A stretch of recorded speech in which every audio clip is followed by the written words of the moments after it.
네, 금요일 아침 한 주간의 연예계 소식을 전해드리는 시간입니다. 박찬욱 감독이 한국 영화인 최초로 세계 최고 권위의 칸 국제영화제 심사위원장에 위촉되는 쾌거를 이뤘습니다. 또 민희진 전 어도어 대표가 1심 승소로 받게 될 256억 원을 포기하겠다며 폭탄 선언을 하기도 했는데요. 뉴진스와 관련된 모든 소송을 끝내자고 제안했지만 하이브는 곧바로 290억 원대 공탁금을 내며 맞대응에 나섰습니다.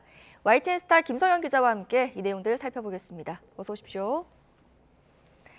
네, 먼저 반가운 소식부터 살펴보겠습니다. 한국 영화계에 들려온 소식인데요. 박찬욱 감독이 세계 최고 권위의 영화제, 칸 국제영화제에서 심사위원장으로 위촉됐다고요? 네, 정말 기쁜 소식이죠.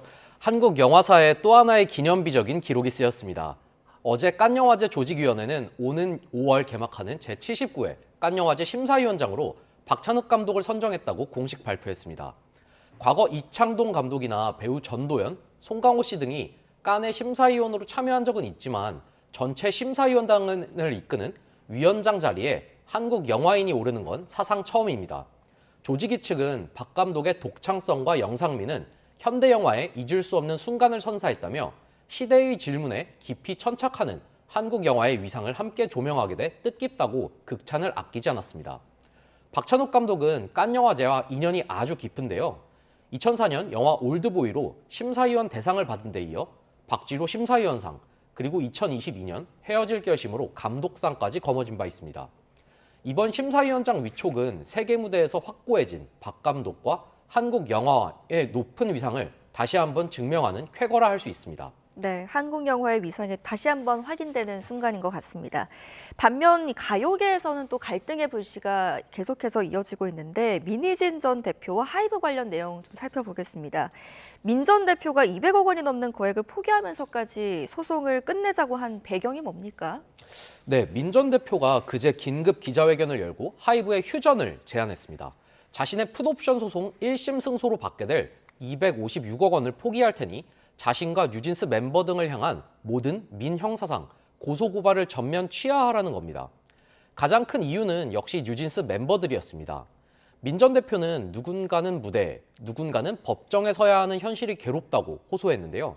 최근 하이브 산하 어도어가 멤버 다니엘에게 거액의 손해배상 소송을 제기한 상황에서 멤버들을 보호하고 갈등을 봉합하기 위해 금전적 권리까지 내려놓는 초강수를 든 것으로 보입니다. 네, 어찌 보면 민 전 대표가 이렇게 거액까지 포기하겠다면서 먼저 손을 내민 셈인데 하이브는 어떤 입장입니까? 네, 하이브는 민 전 대표의 제안을 사실상 거절하고 법적 절차대로 맞불을 놨습니다. 같은 날 서울중앙지법에 292억 5천만 원의 보증 공탁금을 납부했는데요. 이 공탁금을 쉽게 말씀드리면 최종 판결이 나올 때까지 일단 법원 금고에 돈을 맡겨두는 것을 의미합니다. 네. 앞서 1심 재판부는 하이브 패소 판결을 내리면서 민 전 대표가 원한다면 곧바로 돈을 압류해 갈 수 있도록 가집행을 허용했는데요. 하이브 입장에서는 재판을 계속 이어가야 하니 당장 돈을 내어줄 수는 없는 상황입니다. 그래서 담보와 보증의 의미로 법원에 미리 300억 원에 가까운 거액을 묶어두고 민 전 대표 측의 강제 집행을 막아세운 겁니다. 하이브가 이처럼 거액을 예치하면서까지 1심 판결에 불복해 끝까지 다투겠다는 의지를 명확하게 한 만큼 풋옵션 대금과 뉴진스 전속 계약을 둘러싼 양측의 분쟁은 항소심을 거치며 기나긴 장기전으로 이어질 전망입니다. 네, 자 이번에는 방송가로 한번 가보겠습니다. 무속인들이 출연하는 이 예능 프로그램이 논란이 되고 있다고요? 어떤 이야기입니까? 네, 그렇습니다. 디즈니 플러스 예능이죠. 운명전쟁 49에서 벌어진 일입니다. 무속인 출연자들이 고인의 사주 정보만으로 사망 원인을 맞히는 서바이벌 미션을 진행했는데요. 문제는 이 과정에서 2001년 홍제동 화재로 순직한 고 김철홍 소방교와 2004년 범인 검거 중 순직한 고 이재현 경장의 안타까운 희생을 단순한 퀴즈 소재로 사용했다는 겁니다. 방송 직후 순직 소방관의 유족 측은 제작진이 영웅을 다루는 다큐멘터리라고 설명해서 동의했는데 오빠의 숭고한 희생을 유의로 전락시켰다며 거세게 비판했습니다. 이에 제작진은 사전에 서바이벌 프로그램이라는 점을 설명하고 서면 동의를 받았으나 뒤늦게 전달받은 유족이 있어서 오해가 생겼다며 1차 사과문을 냈습니다. 하지만 논란은 다른 곳에서 더 크게 터졌습니다. 어떤 이야기입니까? 이게 지금 방송 내용 중에 일부 표현이 더 큰 파장을 낳았다는 거죠? 네, 그렇습니다.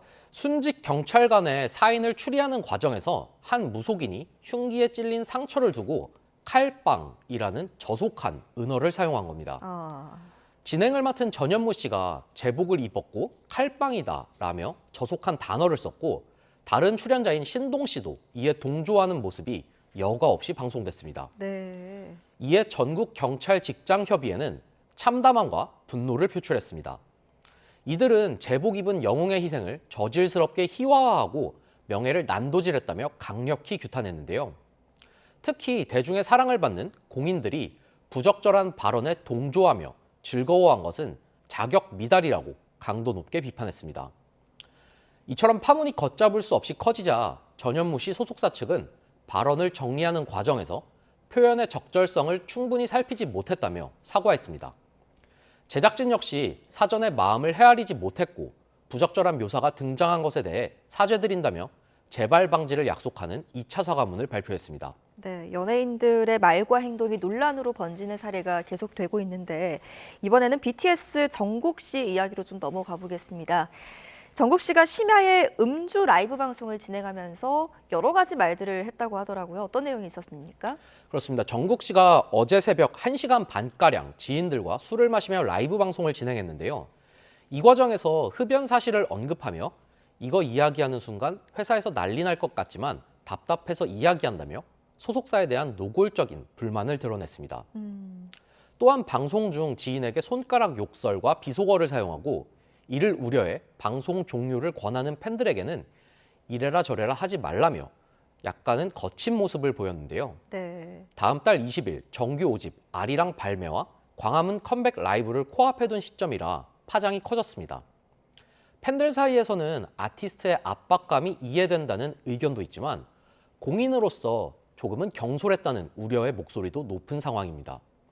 특히 지난해 에스파 윈터 씨와의 열애설 당시에는 즉각 부인하며 강경 대응했던 소속사가 이번 일에는 별다른 입장을 내놓지 않고 있어서 아티스트 관리에 문제가 생긴 것이라는 지적도 나옵니다. 정국 씨는 내 방식대로 살 테니 응원해달라는 글을 남겼으나 현재 논란이 된 영상은 삭제된 상태입니다. 네, 계속해서 이제 논란 소식들 좀 살펴봤는데 이번에는 분위기를 조금 바꿔서 극장가의 반가운 흥행 소식 좀 살펴보겠습니다. 영화 왕과 사는 남자의 흥행 기세가 무서울 정도라고요. 네, 맞습니다. 극장가에서는 그야말로 왕가 사는 남자, 왕사남 열풍이 불고 있습니다. 배우 유해진, 박지훈 주연의 이 영화는 어제까지 무려 15일 연속 박스오피스 1위 자리를 굳건히 지켰는데요. 현재 누적 관객 수는 650만 명을 훌쩍 넘어섰습니다. 이런 맹렬한 추세라면 이번 주말 안으로 700만 관객 돌파가 확실시 되는 상황입니다. 영화는 1457년 청룡포를 배경으로 왕위에서 쫓겨나 유배된 어린 선왕 단종과 그를 맞이한 광천골 마을 사람들의 이야기를 그렸는데요. 유해진, 박지훈을 비롯해 유지태, 전미도 등 믿고 보는 배우들의 열연이 더해져 뜨거운 입소문을 타고 있습니다. 영화계 안팎에서는 1000만 관객 고지까지 밟는 것 아니냐는 장밋빛 전망도 나오고 있는데요. 만약 1000만 관객을 돌파하게 된다면 지난 2024년 범죄도시 시리즈 이후 약 2년 만에 달성하는 한국 영화계 쾌거가 될 전망입니다. 흥행 돌풍이 그만큼 심상치 않은 것 같은데요. 그런데 이 영화의 인기가 영화관 밖에서 그러니까 이 관객들의 일상에서도 변화를 일으키고 있다고요. 어떤 이야기입니까? 그렇습니다. 영화가 다른 비극적 역사에 깊이 몰입한 관객들이 만들어낸 굉장히 이색적인 진풍경입니다. 먼저 극중 유해진 씨가 연기한 어몽도를 기리는 발길이 이어지고 있습니다. 단종의 시신을 목숨 걸고 수습했던 그의 묘소가 대구 군위군에 있다는 사실이 알려지면서 평일과 휴일을 가리지 않고 방문객들이 묘소를 찾고 있습니다. 온라인 지도 앱에서는 이른바 과몰입 현상이 더 뚜렷합니다. 조카인 단종의 왕위를 빼앗고 죽음으로 문 숙부, 수양대군, 즉 세조가 묻힌 남양주 광릉에는 별점 테러가 쏟아졌습니다.